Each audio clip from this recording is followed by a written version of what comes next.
Se lembra disso? Me lembro. Bom, eu vou conversar com ele a respeito de conversas com extraterrestres. Está aqui o livro dele, Fator Extraterrestre, que ele me entregou na mão, correndo assim no aeroporto. Eu olhei e disse, isso pode dar um bom papo. Da Zian Editora, Jean Val Elam, por favor.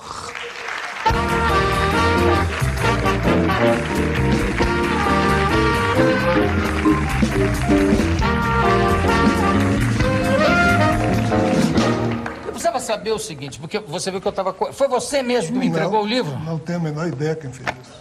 Porque agora que você sentou aqui, eu digo, mas não foi ele que me entregou o livro. Será que foi um extraterrestre? Nesse mundo tudo é possível. Porque a pessoa me entregou deve ter sido assim... alguém que generosamente fez isso. E eu peço até desculpas que não deu nem tempo de eu falar com a pessoa que me entregou. Agora que eu vi que não foi você, porque eu estava correndo para embarcar, não dava para parar. Foi isso? Hein? Aonde foi? Foi aqui no aeroporto de Congonhas, indo para o Rio de Janeiro, no dia 8 de maio, que foi um sábado. Nada tem a ver com isso. Não tem nada a ver com isso. Mas você é Jean Val Elam. Sim. Ou não aproveitou para vir assim... Que está aqui. Que é o seu nome mesmo é Rogério de Almeida Freitas.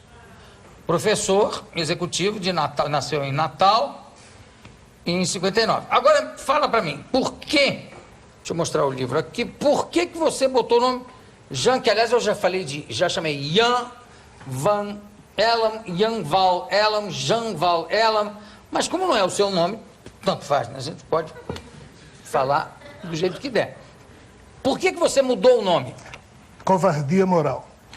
Pura covardia de minha parte. Eu era alguém que pretendia ter um projeto de vida num determinado sentido e os fatos da vida me levaram para outro. E como eu era, na época, gerente de banco e comecei a lidar com realidades algo estranhas ao meu senso pessoal, no início eu não queria me envolver com nada disso, terminei me envolvendo, depois percebi que tinha dezenas de livros que eu estava escrevendo. Um belo dia, por circunstâncias outras, lá ia eu publicar, eu digo, com meu nome eu não publico. Eu não sei se o que eu estou escrevendo ou tentando escrever é verdade. Então, se isso aí servir para alguém, pouco importa o nome do autor terreno. Vou lançar com pseudônimo para preservar minha profissão. Mas por que esse pseudônimo? Bem, aí quando eu decidi isso... Você tem a ver com aquele... eram os deuses astronautas, como é o nome do Van... Como é? Hein? Eric Von Däniken. Eric... Tá vendo? Tem gente aqui que já acompanhou, que já leu. Eric Von Däniken, não é isso? É. Isso, nada você sabe qual o Van por causa disso, não? Nada a ver. Não foi, na verdade, ainda ia criar um pseudônimo. E aí começam a acontecer as coisas interessantes. Um amigo espiritual, ou seja, alguém do outro lado da vida, disse, na medida em que você decidiu publicar isso com pseudônimo, nós podemos propor um. Eu digo, olha, para mim tanto faz o nome. Disse, olha, coloca esse aí que tem a ver com questões do passado e um dia no futuro você vai entender. Isso, estamos aqui em 1996, quando isso ocorreu. E você já entendeu? Acho que sim. O porquê do nome? Sim. Dá para dizer, não? Dá. Na medida em que eu não queria me envolver com nada disso, pois que as notícias que estão sendo veiculadas através desses livros, elas são algo... criam problemas de interpretação, e como eu pretendia preservar a minha profissão a todo custo, o que até hoje pretendo, eu não vivo disso... Você é o quê? Continua como... Não. Eu trabalhei 15 anos na Caixa Econômica, ocupei funções gerenciais, e assim que a Caixa abriu o programa de apoio da emissão voluntária, eu saí, passei a dirigir hotéis e hoje sou diretor da Federação do Comércio do Rio Grande do Norte e também dirijo um grupo português aqui no Brasil no setor de imobiliário. Bom, mas aí, por que você disse que agora eu entendo por que tem esse nome? Com o desenrolar da tentativa de modestamente escrever vários livros, nas madrugadas de minhas vidas, eu só podia escrever de madrugada, eu sempre trabalhei e trabalho durante o dia inteiro, eu fui notando que pouco a pouco, como se arquivos de um outro tipo de mente que a gente tem foram sendo abertos de vidas passadas e os amigos espirituais ajudando para que eu pudesse fazer alguma coisa. Então, mas me diz o porquê do nome, que eu já estou ficando agoniado aqui. A princípio houve uma certa... Você disse aí, eu compreendi o porquê desse nome. A princípio houve uma certa, segundo eles, e depois eu pude perceber por mim mesmo, uma vida em que fui um professor na cidade de Praga, E o primeiro tinha nome esse era nome. Jean, só isso. O Val-Elan remonta a fatos extraterrenos que eles tentam com isso chamar a atenção para o assunto. Você sabe por que eu chamei você aqui? Porque o que me chamou a atenção no livro foi que o livro é extraordinariamente bem escrito. Você escreve muito bem, tá? Eu acho que eu estrago tudo. Não, eu acho que você escreve muito bem, senão eu não teria... Obrigado. Sabe, eu vou ler um trecho do livro aqui só para dar uma ideia do que eu estou falando. Uma raça planetária que se quer saber ao certo como surgiu, de onde veio, qual o significado da vida, ou mesmo o que a espera, deveria ter um mínimo de prudência ao analisar questões conceituais no campo da filosofia existencial. Entretanto, como se movidos por algum tipo de orgulho doentio que nos cega e nos impede de analisar com melhores critérios o universo que nos cerca, mesmo não sabendo, entre aspas, muita coisa a respeito de coisa alguma, muitos pretendem afirmar com toda pretensão que somos o centro da criação universal. O conceito de antropocentrismo, palavra grega que entroniza o homem como centro de todas as coisas, é uma herança direta da cultura grega e vai por aí afora. Quer dizer, é um livro bem escrito, tá? Sem sombra de dúvidas. Agora, por que é que a gente... por que existe essa mistura? Aí me parece que... desculpa, eu estou perguntando porque é minha obrigação aqui fazer um certo tipo de pergunta. Por que de repente há essa mistura de extraterrestre com espírito, com o espírito dos atuais hóspedes do Popó? Quer dizer, por que de repente tem essa mistura de espiritismo com extraterrestre, com reencarnação? Isso não fica uma coisa meio confusa? A princípio, sim. E essa foi uma das minhas preocupações, pois que, na medida em que eu não queria me envolver com nada disso, e na hora em que fui sendo envolvido, de repente os verdadeiros autores intelectuais das ideias que toscamente tento colocar no papel, se apresentavam como espíritos, os fregueses lá do cemitério do Popó, mas deixavam claro que tinham outros ali que não eram espíritos de pessoas que haviam morrido aqui, e sim espíritos que estavam também encarnados em outros orbes e já com um certo adiantamento tecnológico, se deslocavam até a Terra e se desdobravam, se misturando com os amigos espirituais na tentativa de ajudar a raça humana em seguir adiante. Mas para que eles faziam isso? Segundo... Porque, se já que não ajudam, ninguém está ajudando nada por enquanto, quer dizer, não há nenhuma manifestação explícita em termos de ajuda. Eu estou aqui de advogado do diabo mesmo. Porque, por exemplo, por que é que chegam... O que é que um disco voador... Eu acredito, eu acho que eu nunca vi, eu adoraria ver, né? Não gostaria que me levassem para um passeio, mas ver, eu queria ver de dia, para não dizer, é uma luz, não, eu queria ver o bichinho todo lá. Mas será que é um tédio tão grande nos outros planetas que eles têm que vir aqui para ir assustar uma pessoa em Sapucaí, pegar uma velhinha lá na orla, para dar um susto nela? Eu não entendo por que se há intenção de ajudar, não é uma coisa explícita. Vamos lá. O motivo teórico que eles me pediram para que eu escrevesse esses livros é um só. Imagine alguém que na nossa sociedade comete um crime e que, portanto, é obrigado a ficar no penitenciário durante uns bons 50 anos. A sociedade aqui fora evolui e ele fica estacionado entre os muros da prisão. 50 anos depois, cumprida a pena, ele vai ser reintegrado à convivência com a sociedade. Como ele saiu de uma sociedade que evoluiu muito e ele não evoluiu, se ele for reintegrado sem um devido preparo psicológico informativo, ele pira. Muito bem. Nessa ótica de análise, esses seres informam que nós que estamos aqui na Terra, aí entra também a questão da reencarnação que você falou, reencarnando ciclicamente há muito tempo atrás. Os nossos espíritos adoeceram, perderam a simplicidade da alma e com isso nós perdemos a habilidade de sentir ternura uns pelos outros. Nos tornamos seres complicados e estamos aqui isolados da convivência com as demais civilizações cósmicas, só que já é chegado o momento da reintegração cósmica do nosso mundo. Agora, e por que todas as teorias e todos os livros e tudo que a gente vê sobre outras civilizações extraterrestres, elas são sempre muito mais adiantadas do que a gente? Será que a gente é tão devagar assim? Pela notícia que universo? julgo estar recebendo, há de tudo lá fora. Há seres mais evoluídos e há seres também problemáticos, ou ainda mais que nós. Mas fato é que esse tal momento da reintegração cósmica seria marcado pelo primeiro contato oficial com esses seres. E meu desespero é porque... Mas não teve esse contato ainda. Mas vai ter a qualquer momento. Quando? Esse é meu desespero, porque se eu estivesse escrevendo para dizer, olha, isso vai acontecer sabe-se lá quando, tudo bem. Mas nos livros, e aí está a minha covardia moral, pois que quando eu comecei a editar, eu não queria aparecer. Eu jamais não pretendia aparecer. E tem data? Eles dizem o seguinte, Jô, sabe quando um fruto maduro ainda está preso à árvore, mas já tem outros frutos no chão? A gente sabe que os tempos são chegados porque a qualquer momento aquele fruto se desprenderá da árvore. Porém, não há nenhum cientista terreno ou extraterreno que saiba dizer dia, hora, minuto e segundo em que aquele fruto cairá da árvore. Porém, sabe-se que os tempos são chegados porque ele já está maduro. Mas que fruto é esse? Que fruto seria esse? Seria...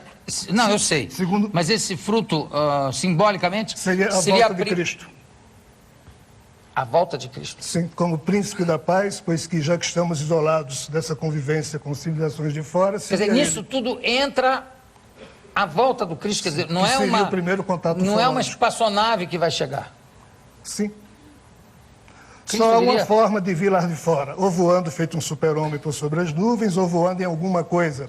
Não é que ele necessite disso, dizem eles. Não, poderia ser de novo, podia ser também através de uma concepção, não poderia? Mas segundo o próprio Jesus, quando aqui esteve, ele disse que retornaria na sua forma natural de autoridade celeste, cercado por todas as suas hostes angelicais, para presidir esse momento de reintegração. Mas aí não está se falando, aí você está falando de Apocalipse, está falando de João, né? Sim. Aí ele fala em corpo, no seu corpo, como é que se diz, meu Deus? Hein?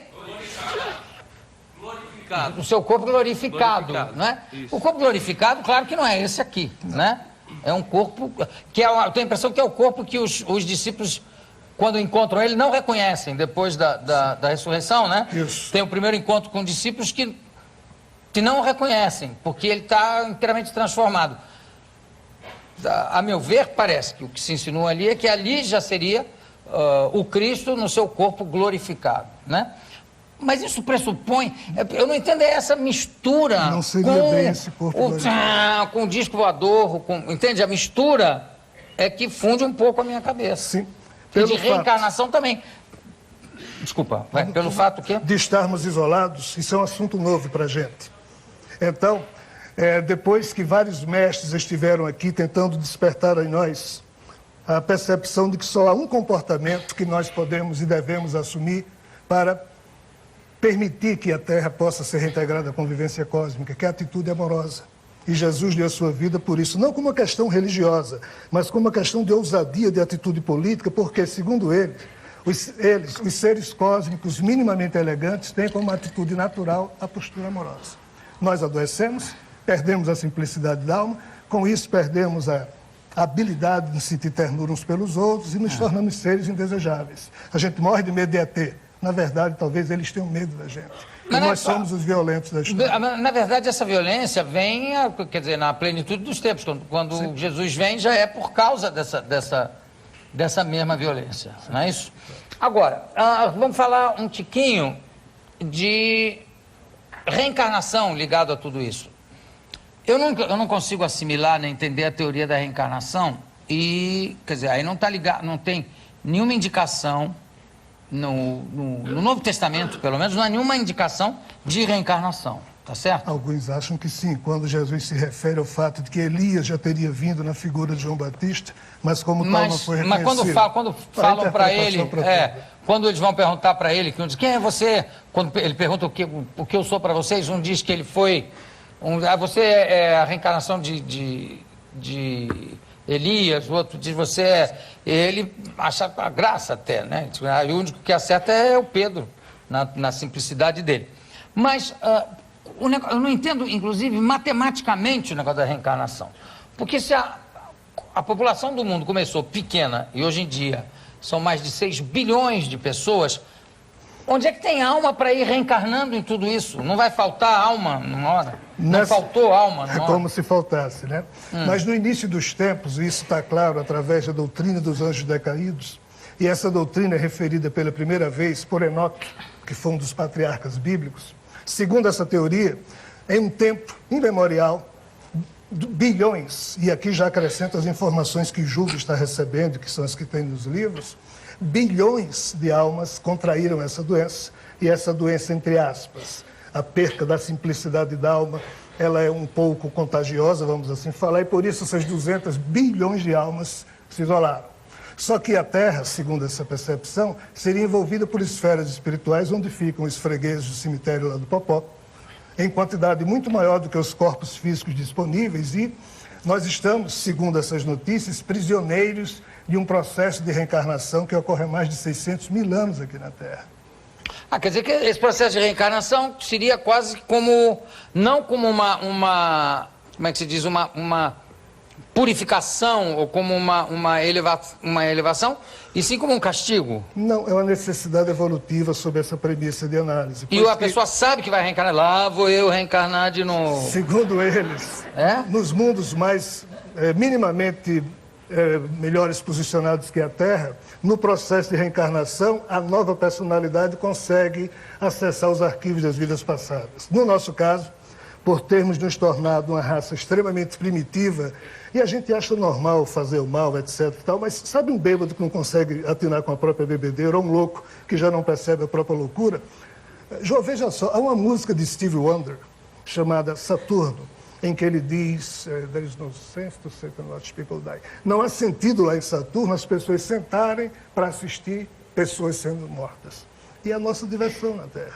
Pois é, mas olha só... Então nós chegamos a um ponto em que dificilmente a gente consegue perceber coisas fora desse condicionamento. Isso é o que eles falam.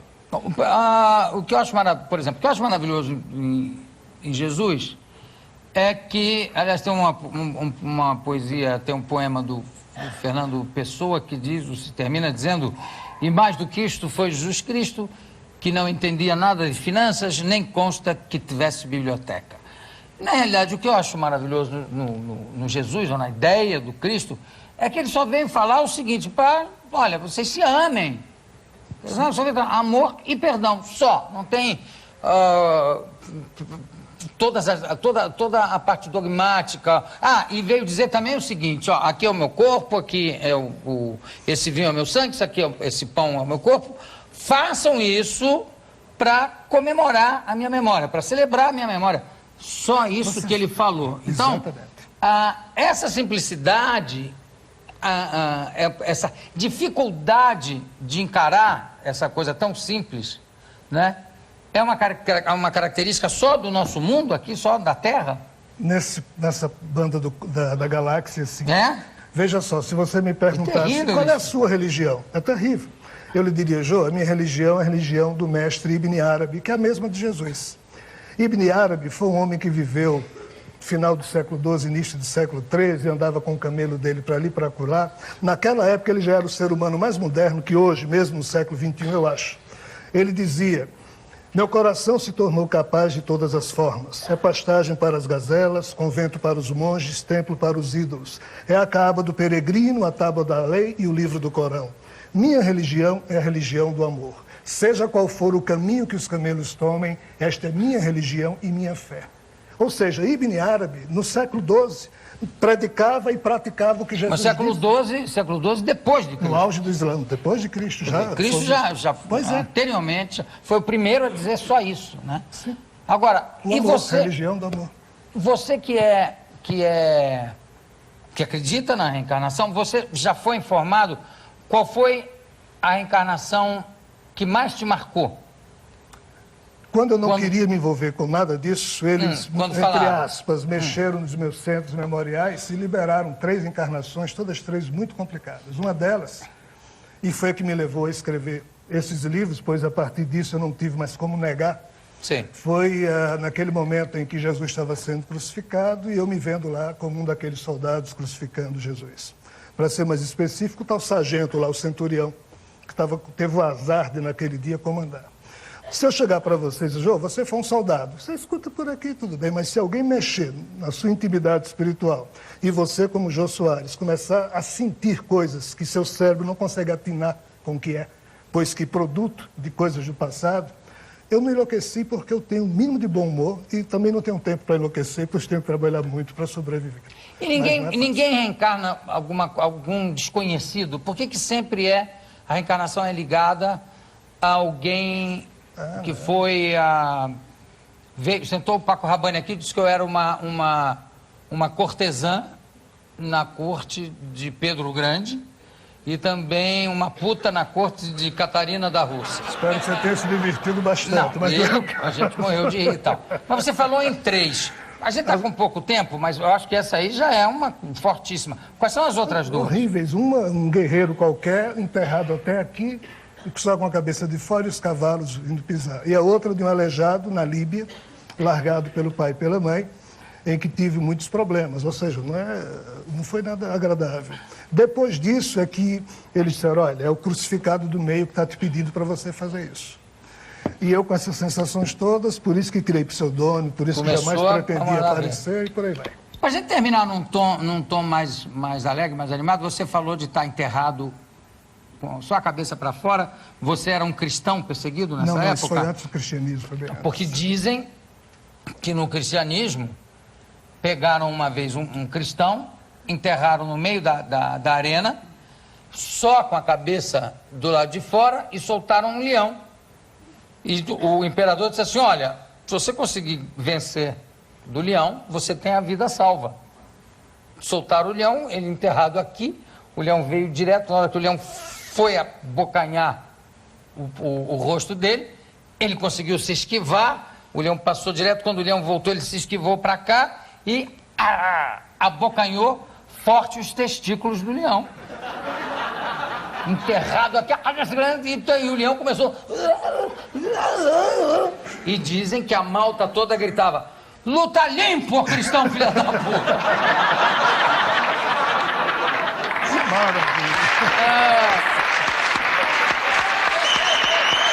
Olha só!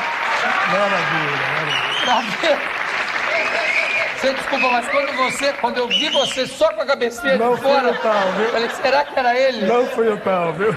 Muito obrigado. Deixa eu me despedir de você usando o seu nome real, né?